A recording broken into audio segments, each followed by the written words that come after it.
எப்படி பூஜை பண்ணணும்னு தெரியாது. எப்படி தவம் பண்ணணும்னு தெரியாது. எப்படி அறம் செய்யணும்னு தெரியாது. எப்படி மந்திரம் சொல்லணும்னு தெரியாது.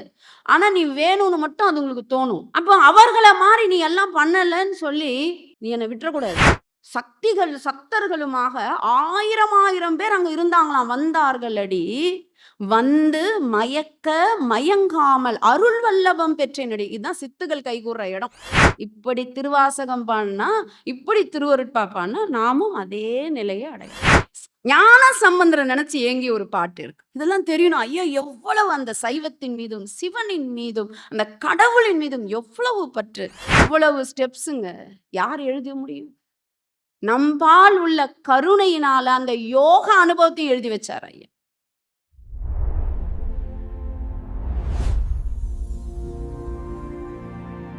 இந்த கடவுளோடு அவர் உரையாடுகின்ற அந்த உரையாடல் இருக்கும் பாருங்க, அவ்வளவு இனிமையா இருக்கும் திருவருட்பாவில். ஒரு சில பாடல்கள் தான் நான் எடுத்து கொடுக்குறேன். 6000 பாட்டு. அதுல அகவல்ல வரும் சில வரிகள். தன்னை தழுவுறு தரம் சிறிது அறியா என்னை தழுவிய என்னுயிர் அன்பேன்வார். இறைவா, உன்னை தழுவுறதுக்கு எனக்கு எந்த தரமும் இல்லையா, ஆனா நீ வந்து என்ன தழுவிக்கிட்டியே. பிரிவேது இனி உனை பிடித்தனம் உனக்கு நம் அறிவே வடிவேணும் அருட்பெருஞ்சோதி. ராமலிங்கம், இனி நம்ம 2 பேருக்கும் பிரிவே இல்லப்பா. என் அறிவு வடிவம் நீயா மாறிட்ட என்னன்னு சொன்னியே. நீக்கேன் மறக்கினும் நின்னையாம் விட்டு போகேம் என பொருந்திய பொண்ணே. ராமலிங்கம் கேட்டு கேட்டு அழுதுட்டப்பா. இனி நீயே சொன்னாலும் உன்னை விட்டு நான் போக மாட்டேன்ப்பா. இப்படியெல்லாம் அந்த பாடல்கள் அவ்வளவு இனிக்கும் ஐயா இறைவனை பற்றிச்சு. இறைவன் கிட்ட ஆலோசனை எல்லாம் சொல்லுவார் ஐயா.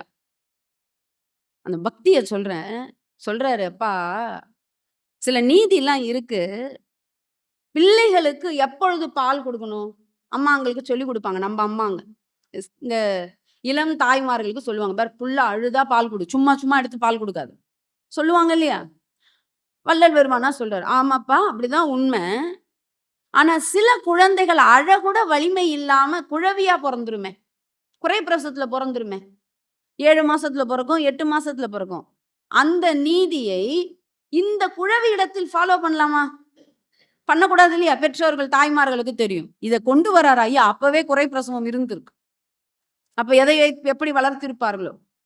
இப்ப சொல்றாரு, அப்ப என்ன பண்ணலாம்? அந்த விதிமுறையை தாய் ஃபாலோ பண்ண மாட்டான். ஐயோ, இந்த குழந்தை அழ வழி இல்லாமல் இருக்கிறது, அதனால எடுத்து பால் கொடுப்பா இல்ல. அது போல நீ என்ன பண்ணலாம்? சில உன்னுடைய அடியார்கள் உன்னை துதித்து துதித்து வணங்கி அப்படியே போற்றி பல பாடல்கள் பாடுவாங்கப்பா. அவர்களுக்கு நீ அருள் செஞ்சுட்ட.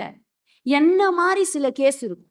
அவர் சொல்றாரு, என்ன மாதிரி சிலது இருக்கும். பாட தெரியாது, உன்னை துதி தெரியாது, உன் கோயிலுக்கு வர தெரியாது, வலம் வர தெரியாது, எப்படி பூஜை பண்ணணும்னு தெரியாது, எப்படி தவம் பண்ணணும்னு தெரியாது, எப்படி அறம் செய்யணும்னு தெரியாது, எப்படி மந்திரம் சொல்லணும்னு தெரியாது. ஆனா நீ வேணும்னு மட்டும் அது உங்களுக்கு தோணும். அப்போ அவர்களை மாறி நீ எல்லாம் பண்ணலன்னு சொல்லி நீ என்னை விட்டுறக்கூடாது. எப்படி அழ வழி இல்லாத குழந்தைக்கும் தாய் எடுத்து பால் ஊட்டுவாளோ, அது போல நீயும் செய்யணும்னு கூட கேட்க மாட்டாரு. செய்யணும்னா வேண்டுகோள், செய்யலாம்னு சொல்லி உத்தரவு போடுவார். எப்படி?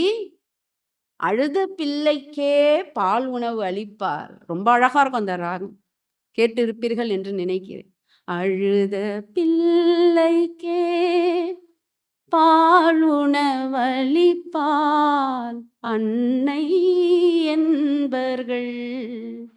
அன்னை எனப்படுபவர்கள் அழுத பிள்ளைக்கு தானே பால் கொடுப்பார். அழ வழி இல்லா கொழுந்து மாறி இருக்கிற குழவிக்கும் அன்னை அவள் உணவளிப்பாள். தவறு அன்று மற்ற அவள் செயலே. அவ செஞ்ச தப்பா யாது? தவறு கிடையாதுல்ல. அது போல தொழுது நின் அடியார் துதிக்கின்றார். உன் அடியை துதிக்கிறாங்கப்பா. நின் அடியை துதிக்கின்றார்க்கு எப்படி கொடுக்குறியோ, துட்டனேனுக்கும் அருள் செய்யலாம். துட்டனே, நான் துஷ்டன் தான்யா, நீ அருள் செய்ய வேண்டும்னு கேட்க மாட்டாரு. அந்த வார்த்தை தான் அழகு. அருள் செய்யலாம்னு இறைவனுக்கு கட்டளையும் ஆலோசனையும் கொடுப்பார் ஐயா. இப்படியெல்லாம் அவருடைய திருவருட்பா இனிமையா இருக்கும். இன்னொரு பாடல்ல இந்த தாயாரை வச்சு அவ்வளவு பாட்டு எழுதுவார் ஐயா. அப்பா இறைவன்கிட்ட பேசுவாரு, அப்பா தடித்த புள்ள. ஒரு புள்ள அடங்கலப்பா. ரொம்ப கலாட்டா பண்ணுது. ரொம்ப சேட்டை பண்ணுதுப்பா. என்ன பண்ணுவா? தந்தை வந்து அடிப்பார். ஃபர்ஸ்ட் அப்பா தான் அடிப்பாரு. அம்மா அப்புறம் தான். அப்படியா? உங்க வீட்ல அப்படிதானா? தந்தை ரொம்ப கண்டிப்பா தானே இருப்பாங்க. தந்தை அடிப்பார். உடனே அம்மாவும் சேர்ந்து டொம்மு டொம்முன்னு குடுக்கக்கூடாது. அம்மா என்ன பண்ணணும்? இருமா செல்லம் வாடா, அப்பா அடிக்கிறாருன்னா நீ அப்படி பண்ண. ஏதோ ஒரு அப்படி ஆறுதல் வார்த்தைகள் சொல்லி அம்மா போய் அணைச்சுக்கணும். இதுதான் முறை. அது ஐயா சொல்றாரு. சரி, அம்மா அடிக்கிறா. அப்பா என்ன பண்ணணும்? அம்மா அடிக்கிற மாரி ஏன்டா செல்லம் நடந்துக்கிட்ட, இனி அம்மா கிட்ட போய் சாரி கேளு போ, அப்படிலாம் பண்ணாத அப்படின்னு அப்பா அணைக்கணும். 2ம் சேர்ந்து அடிக்கக்கூடாது. ஐயா சொல்றாரு. இப்படிதானே நடக்கும்னு அவர் சொல்றாரு. இப்படிதானே வீட்ல குடும்பத்துல நடக்கும். அம்மா அடிச்சா, அப்பா அணைச்சுப்பாரு. அப்பா அடிச்சா, அம்மா அணைச்சுப்பாங்க. அப்பா, எனக்கு அம்மா, அப்பா 2ம் யாரு? எப்படி மடக்குறாரு பாருங்க. எனக்கு அம்மா, அப்பா 2ம் யாருய்யா? நீ தானே எனக்கு. நீ தானே எனக்கு அம்மா. நீ தானே எனக்கு அப்பா. கேட்டார். இறைவன் சொல்றாரு. ஆமா அப்படின்னுவாரு. சொல்றாரு. அடிச்சுக்கினே இருக்கே, எப்ப அணைக்க போற? எவ்வளவு அழகான வாதங்கள். தடித்த ஒரு மகனை தந்தை ஈண்டு அடித்தால் தாய் உடன் வந்து அணைத்திடுவள். தாய் அடித்தா பிடித்து ஒரு தந்தை அணைப்பன். எனக்கு பிடித்த ஒரு தாயும் தந்தையும் பொடி திருமேனி அம்பலத்து ஆடும் புனிதா நீயே ஆதலால் என்னை அடித்தது போதும் அணைத்திடல் வேண்டும் அம்மையப்பா இனி ஆற்றேன். பா இனி என்னால தாங்க முடியல. இதெல்லாம் நாம பயன்படுத்திக்கலாம். இதெல்லாம் நம்ம பயன்படுத்தி இறைவன் கிட்ட முறையிடலாம். ஐயா சொல்லி கொடுக்குறாரு. இப்படிலாம் போய் பாடுங்க ஐயா. கஷ்டம் கஷ்டம்னு புலம்பிட்டு இருக்கீங்களே, இப்படி போய் இறைவனிடத்தில் போய் முறையிட்டு பாருங்கள். கருணாமூர்த்திக்கு உங்க மேல கருணை வராதா?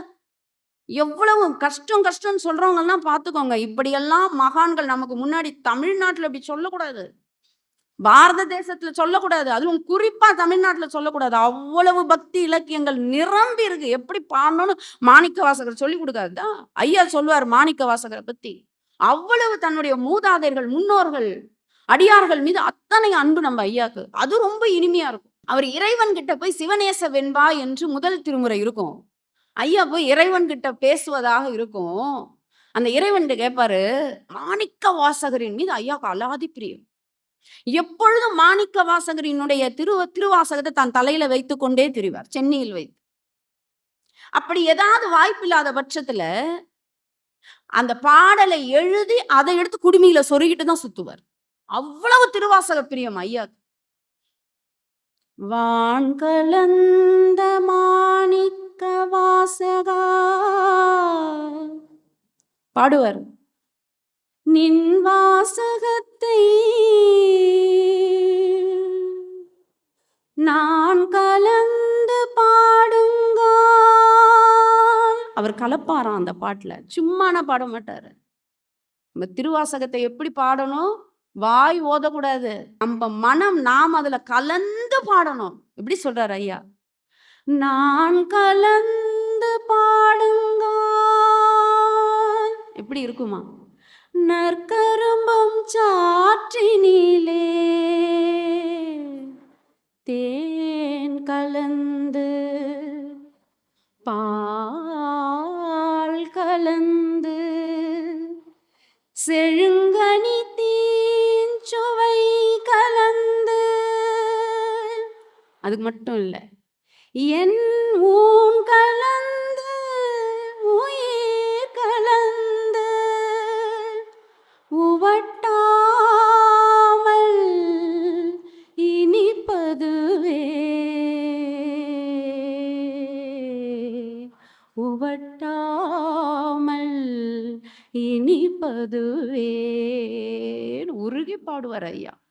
இந்த திருவாசகம் பாடும்போது கரும்பு சாற்றுல தேனு பாலு செழுங்கனி தீஞ்சுவை கலந்தா எப்படி இருக்கும்? அது மட்டும் இல்லையா, அவர் ஊன் கலக்குதான், உயிர் கலக்குதான். இப்படி திருவாசகம் பாடினா, இப்படி திருவருட்பா பாடினா நாமும் அதே நிலையை அடையணும். 10 பாட்டு நீ பாடி முடிச்சு, மொத்த பாட்டை நீங்க பாடி முடிச்சணும்னு ஒரு பாடல் பாடினாலும் உருகி அந்த ஒருமித்த உணர்வோடு பாடணும். ஐயா அதை சொல்லி கொடுப்பார். இதுல இறைவன் கிட்ட கேட்பாரு சிவநேச வெண்பால, எப்பா இந்த மாணிக்க வாசகரு 658 பாட்டு உருகி திருவாசகம் கொட்டிட்டாரு இல்லையா? என்னையா சொன்ன நீ அவர் காதுல அந்த திருப்பெருந்துறையிலன்னு கேட்பாரு. வேத முடிவோ, ஆகம முடிவோ, நாத முடிவோ நவின்றாய் நீ அந்த மாணிக்க வாசகருக்கு என்னையா சொன்னன்னு ஏக்கம். திருவாசகத்தை படிச்சு நம்மலாம் படிச்சுட்டு போயிடுவோம். ஐயாக்கு அவரை போல ஆகணும். நீ என்ன சொன்ன அவருக்கு சொன்னதை எனக்கு சொல்லு.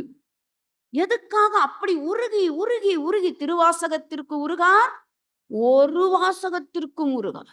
அப்படி எழுதியிருப்பார் இல்லையா? அதை நினைச்சு ஐயா ஏங்குறாரு. என்னையா பண்ண, என்னையா சொன்ன அவன் காதுல போயிட்டு நீ திருப்பெருந்துறையில இப்படி ஏங்கணும். சுந்தரரை நினைச்சு ஏங்குவார். சுந்தரரை நினைச்சு ஒரு ஏங்கி ஒரு பாட்டு இருக்கும். என்ன சுந்தரருடைய சிறப்பு என்ன? திருமணத்தின் பொழுது வம்புக்கு இழுத்து திருமணத்தை நிறுத்தி ஓலைய காட்டி நீ அடிமைன்னு சொல்லி சண்டை போட்டு வம்பு இழுத்து வழக்கு போட்டு வலிந்துல சுந்தரரை ஆட்கொள்றாரு. வள்ளல் பெருமானார் பாக்குறாரு. என்னையா சுந்தரர் மேல உனக்கு அவ்வளவு அன்பு சொல்லிட்டு அந்த ஏக்கத்துல ஒரு பாட்டு எழுதுறாரு. சிவநேச வெண்பால வரும். எப்பா முன்னாடி நீ இந்த சுந்தரர திருமணத்துல முன் வலிவில் கொண்டது போல் நீ முன்னாடி வலிவில போய் அவனை அப்படி போய் அழைச்சல்ல, அந்த மாதிரி நீ வர வேண்டாம். என் கல்யாணத்துக்கு நீ வர வேண்டாம். உன் பூதகணங்கள் இருக்குல்ல, எவ்வளவு வச்சிருக்க, அதுல ஒரே ஒரு பூதகணத்தை ஒரு கணம் அனுப்பு. எப்படி சொல்லுவாரு? ஒரு பூதகணத்தை ஒரு கணம் அனுப்பி வா அப்படின்னு மட்டும் சொல்லு, நான் உடனே வந்துடுறேன். அது மட்டும் சொல்ல மாட்டாரு. அப்ப அவரு திருமணம் ஆயிட்டு இருக்கு தனகோட்டியாரோட. இந்த பாடல்ல தான் குறிப்பே இருக்கு. வேற எந்த பாடலிலும் பெருமானாருக்கு திருமணம் நடந்ததாக குறிப்பு கிடையாது. அவருடைய கடித போக்குவரத்து அவ்வளவு இருக்கு. எந்த கடித போக்குவரத்திலும் அவருடைய திருமுகத்தில், திருமுகம் என்பது கடிதம், ஒரு இடத்துல கூட ஐயாவுக்கு திருமணம் ஆச்சு அப்படின்ற குறிப்பு கிடையாது. அது ஒரு சந்தேகத்துக்கு உரியதாகவே சொல்லுவாங்க. ஆனால் இந்த பாடல்ல இருக்கு. செஞ்சுகிட்டது இல்லாம இன்னொரு கல்யாணம் கூட பண்ணிக்கிறேன், நீ வரன்னு மட்டும் சொல்லு. நீ இல்ல, உன் பூத கணத்துல ஒரு கணத்தை அனுப்பு.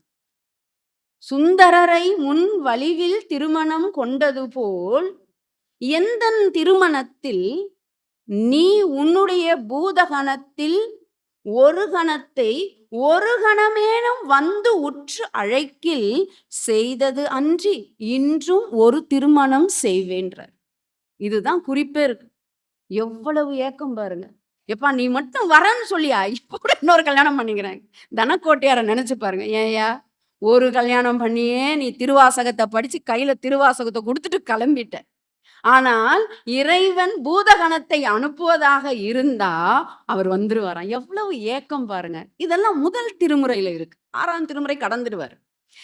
ஞான சம்பந்தரை நினைச்சு ஏங்கி ஒரு பாட்டு இருக்கு. இதெல்லாம் தெரியணும். ஐயா எவ்வளவு அந்த சைவத்தின் மீதும் சிவனின் மீதும் அந்த கடவுளின் மீதும் எவ்வளவு பற்று.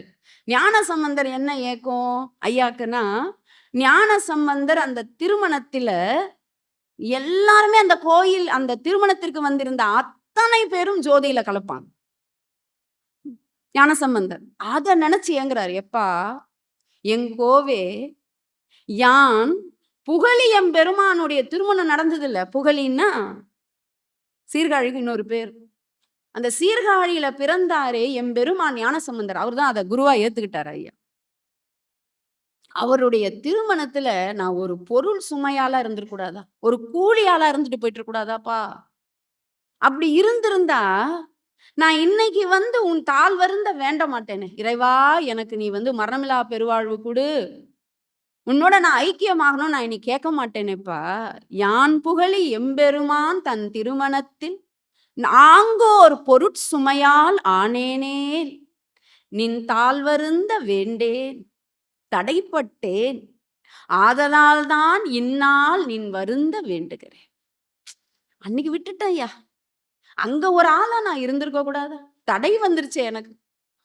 அந்த ஞான சம்பந்தனுடைய கல்யாணத்துல நான் இல்லாம எனக்கு தடை கொடுத்துட்டியே. இருந்திருந்தா நானும் ஜோதியில கலந்திருப்பேனே. இப்படியெல்லாம் பல இயக்கங்கள் ஒவ்வொரு நாயன்மாரை நினைச்சு இயங்குவார். இதெல்லாம் அவருடைய சிறப்பாக இருக்கும். அவருடைய பக்தி அவ்வளவு இருக்கும். அந்த பக்தியை கடந்து அவருடையது என்னன்னா, யோகம் எல்லாம் சொல்வதற்கு நேரம் இல்ல. அவருடைய யோக நிலைகள் படிச்சு பாருங்க. 6ஆம் திருமுறை இதெல்லாம். நான் நேரா 6ஆம் திருமுறைக்கு வரேன். அந்த யோக ரகசியங்கள சொல்லுவாரு பாருங்க. அந்த பாடலை நான் வேகமா சொல்றேன். இதுவரை இப்படி ஒரு பாடல் கேட்டிருக்கவே முடியாது. எப்படி அந்த ஆன்ம அனுபவம் நிகழும்னு எழுதுவார். புரிந்து கொள்வது ரொம்ப பெரிய நிலையில இருந்தா நமக்கு புரியும். அவரவர் நிலைக்கு அவரவர் தரத்துக்கு ஏற்ற மாரி தான் அது புரியும். அது 6ஆம் திருமுறையில் ஆணி பொன்னம்பல காட்சின்னு ஒரு பாட்டு இருக்கு. கேட்டிருப்பீங்கன்னு நெனைக்கிறேன். ஆணி பொன்னம்பலத்தே கண்ட திரு காட்சியெல்லாம் அற்புத காட்சியடி அம்மா அற்புத காட்சியடி. ஆணி பொன்னம்பலம்னா அந்த இறைவன் இருக்கிற வெளி. அங்க நான் கண்ட காட்சி அம்மா அற்புத காட்சியடின்னு எழுதியிருப்பார் ஐயா. என்ன இருந்தது? ஜோதி மலை ஒன்று தோன்றிற்று. ஆரம்பமே ஜோதி மலை. நமக்கு ஒரு சின்னதா ஜோதி வந்துச்சுன்னா நான் கடவுள பார்த்துட்டேன். ஐயா சொல்றாரு ஆரம்பம் ஃபர்ஸ்ட் ஸ்டெப் ஐயா சொல்றாரு. ஒரு ஜோதி மலை ஒன்று தோன்றிற்று. அதில் ஒரு வீதி உண்டாச்சுதடி. வேகமா போறேன். வீதி உண்டாச்சுதடி அம்மா வீதி உண்டாச்சுதடி. அவ்வீதியில் சென்றேன். அவ்வீதி நடு ஒரு மேடை இருந்ததடி. ஆன்ம அனுபவம் உள்ள நடக்குது இது. அந்த மேடையில் ஏறினேன். அங்கு ஒரு கூடம் இருந்ததடி. கூடத்தை நாட அங்கு ஒரு ஏழ்நிலை மாடம் இருந்ததடி. ஏழ்நிலைக்குள்ளும் இருந்த அதிசயம் என்னென்று சொல்வேனடி. ஓர் நிலை தன்னில் ஒளிர்முத்து வெண்மணி சீர்நீலமாச்சுதடி. உயிரினுடைய பக்குவத்தை சொல்றார் ஐயா. என் உயிர் அதை அடைய அடைய என் பக்குவ நிலை நான் எப்படி அதை பார்த்தேன்? உயிரின் பக்குவ நிலைகள் படிச்சு பாரு. ஓர் நிலை தன்னில் ஒளிர்முத்து வெண்மணி சீர்நிலமாச்சுதடி. உயிர் ஒரு ஒளிர்முத்து வெண்மணி என்ன? உயிர். பாரோர் நிலையில் கருநீலம் செய்ய பவளமதாச்சுதடி. மற்றோர் நிலையில் மரகத பச்சை செம்மாணிக்கமாச்சுதடி. பின்னோர் நிலையில் பெருமுத்து வஜ்ரம் பேர்மணியாச்சுதடி. வேறோர் நிலையில் பெருவஜ்ரமணி ஒளிர்முத்து ஆனதடி. புகழோர் நிலையில் பகர்மணி எல்லாம் பொன்மணி ஆச்சுதடி. பதியோர் நிலையில் பகர்மணி எல்லாம் படிகமதாச்சுதடி. இதுல முடிப்பார் 7வது ஸ்டேட். என் உயிர் படிகம் ஆயிடுச்சு. படிகம்னா என்ன? பார்த்தா தெரியும். அவனை நான் பார்த்தேன்ற அர்த்தம். என் உயிர் பகர்மணி. நான் இது வரைக்கும் சொல்லிட்டு வந்தனே, கருநீலம் மிகும் பவளத்திரள் மாணிக்கம் ஆச்சுதடி, மரகத பச்சை ஆச்சுதடின்னு இப்படி சொல்லிட்டே வந்தனே. என் உயிரினுடைய பக்குவ நிலைகளை நிறங்களாகவும் அந்த வைரங்களோட ஒப்பிட்டு ஒப்பிட்டு ஒப்பிட்டு அந்த நவரத்னங்களோட ஒப்பிட்டு சொல்லுவார். உயிரினுடைய பக்குவ நிலை நிறங்களிலும் ஒப்பிட்டு அந்த நவரத்னங்களோடு ஒப்பிட்டு சொல்லிட்டே வந்து பகர்மணி எல்லாம் படிகமதாச்சுதடி அம்மா படிகமதாச்சுதடி. என் உயிர் படிகமாயிடுச்சு. படிகம்னா என்ன? நான் கண்டேன். அதான் முக்தி. இப்ப வந்துட்டார் இந்த ஸ்டேட். இது முக்தி நிலை. இப்ப போக போகிறார். இந்த நிலையே போக முடியாம திணறுவோம் நம்ம. ஐயா சொல்றாரு இதுதான் ஆரம்பம். அடுத்து அதற்கு பிறகு இதிலிருந்து இந்த 7 நிலையிலிருந்து போறாரு இல்லையா? அந்த 7 நிலைக்கு மேலே பொற்தம்பம் இருந்ததடின்னு இத கடக்கிறாராம். பொற்தம்பம் இருந்ததடி. பொற்தம்பம் ஏறும்போது அங்கே இருந்த புதுமை என் சொல்வனடி. என் சொல்வனடி. என்ன புதுமைடி. ஏறும்போது அங்கே இருந்த அதிசயம் என்னளவல்லவடி. என்னால சொல்ல முடியாதுப்பா. இவ்வளவும் சொல்லிட்டு சொல்றாரு. என்னள வல்லவடி. என்னால சொல்ல முடியல. அங்க ஒரு பெரிய பொன் தம்பம் இருந்தது. பொற்தம்பம் இருக்கிறது. என்ன நடந்த? ஆங்காங்கே சக்திகள் 1000 1000 ஆக வந்தார்கள் அடி. சக்திகள் சக்தர்களுமாக 1000 1000 பேர் அங்க இருந்தாங்களாம். வந்தார்கள் அடி. வந்து மயக்க மயங்காமல் அருள் வல்லபம் பெற்றேனடி. இதுதான் சித்துகள் கைகூற இடம். இந்த இடத்துல தான் சித்துகள் கைகூடி சில பேர்லாம் சொல்றாங்க இல்லையா, ஐயாக்கு 1000 சித்துகள் கைகூடியதாம். வந்து மயங்காமல் அந்த இடத்துல நான் கவனமா கடவுள் தான் எனக்கு வேணும்னு கான்ஷியஸா ஐயா போனார். இந்த இடத்துல நெறைய பேர் நின்னு நிலை தடுமாறி விடுகிறார்கள். ஐயா அதெல்லாம் நெறைய சூட்சுமம் நீங்க உள்ள போய் படிச்சீங்கன்னா தெரியும். வந்து மயங்காமல் அருள் வல்லபம் பெற்றேனடி. இதெல்லாம் மாயா வந்து தடுக்கும். இதான் மாயா சக்திகள். மாயா சக்திகள், சுத்த மாயா சக்திகள் இதுதான். வந்து இந்த சித்து தரேன், அந்த சித்து தரேன், இத பண்ணு, அத பண்ணு என்று கடவுளை மறைக்கும். இல்ல நான் மயங்கல. அருள் வல்லபம் அதனால் பெற்றேனடி.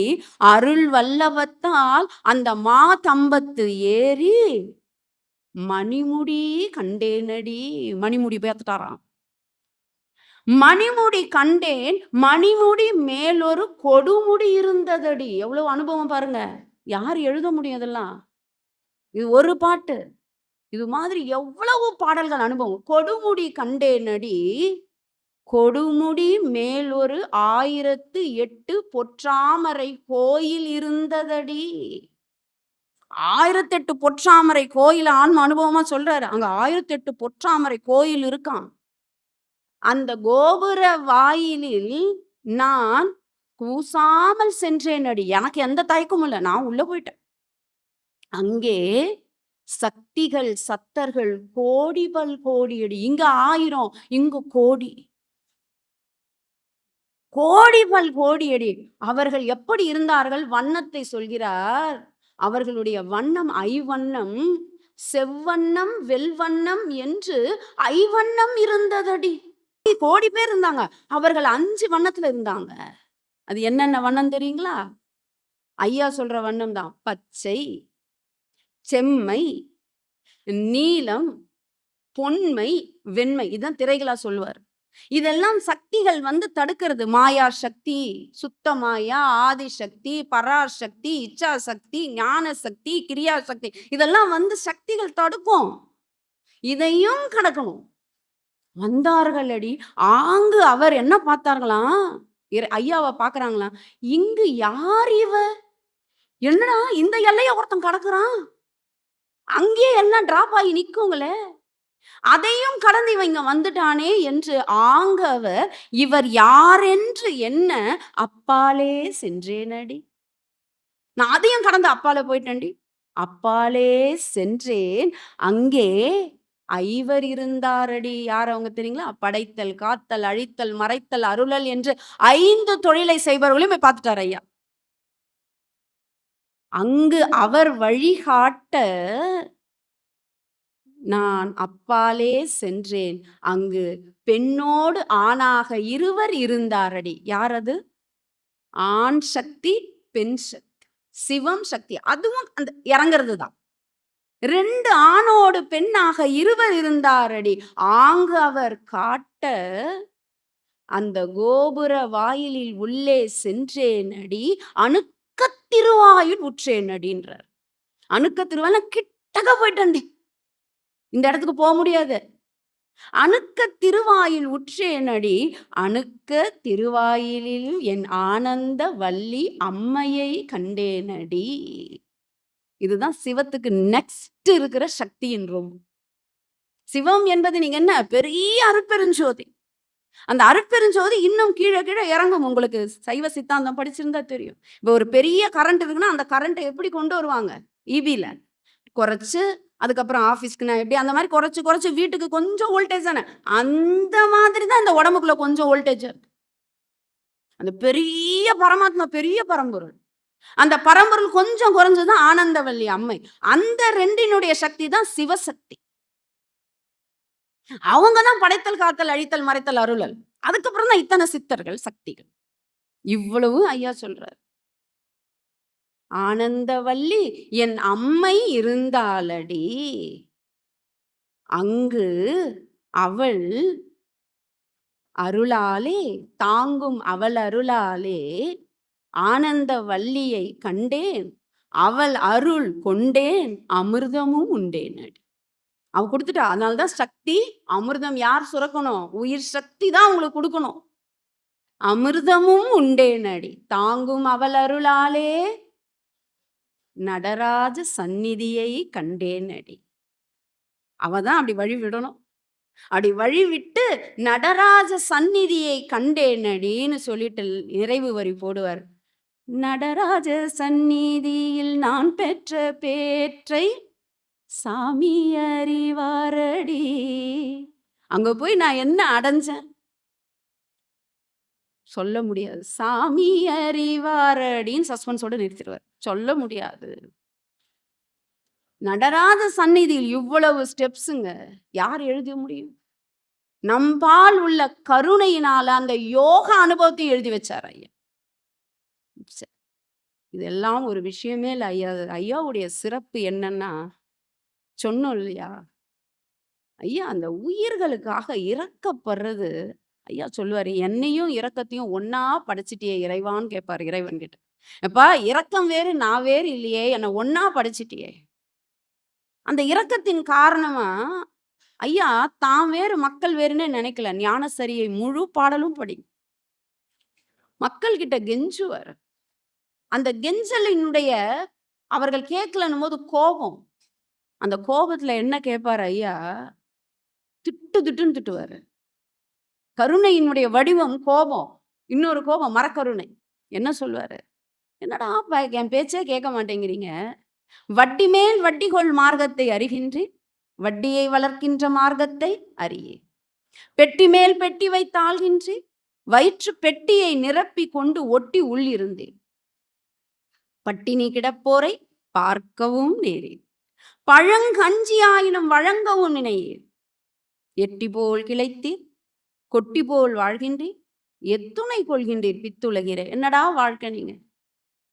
வட்டி மேல வட்டி வச்சு வாழணும்னு நினைக்கிறீங்க. இந்த உயிருக்கான ஆதாயம் என்ன? அந்த இறைவனை கேட்கணும், அந்த இறைவனை அந்த உயிருக்கு கொடுக்கணும்னு ஒரு சமயம் நினைக்க மாட்டீங்களா? இந்த மாதிரி பல பாடல் இருக்கும். அதுல ஒரு பாட்டு பயத்தை கலப்போம் ஐயா. அது எல்லா பாட்டும் பயத்தை கொடுப்பாரு. இந்த உயிர் இரக்கத்துல நம்ம மேல இருக்கிற அன்புல அவர் திட்டுவாரு. பொய் கட்டி கொண்டு நீர் வாழ்கின்றீர், கண்டதெல்லாம் அனித்தியமே, கேட்டதெல்லாம் பழுதே, கற்றதெல்லாம் பொய்யே, நீர் கழித்ததெல்லாம் வீணே, உண்டதெல்லாம் மலமே, உட்கொண்டதெல்லாம் குறையே, உலகியலீர் இதுவரையில் நீர் உண்மை அறிந்திலீரே. உங்களுக்கு தெரியலையடா? ஏன் கூற்று வருவானே, அப்ப என்ன பண்ணுவீங்க? நீ எப்படி நீ வெற்றி அடைஞ்சிட்டேன்னு சொல்ல முடியும்? கூற்றுவன் வருவானே, யாரா இருந்தாலும். எல்லாரும் யமனுக்கு பலியாக போறீங்களப்பா, அந்த ஞாபகம் உங்களுக்கு வராதா? சுத்த சன்மார்க்க சங்கத்தவர்கள் அல்லால் அதை எற்று நின்று தடுக்க வல்லார் எவரும் இல்லை கண்டீன்வர். யாருமே இல்லையப்பா. இகமறியீர் பரமறியீர், ஒண்ணுமே தெரியல. சுகம் ஒன்றே அறிந்தேன், தூங்குவதற்கு மட்டும்தான் தெரியுது உங்களுக்கு.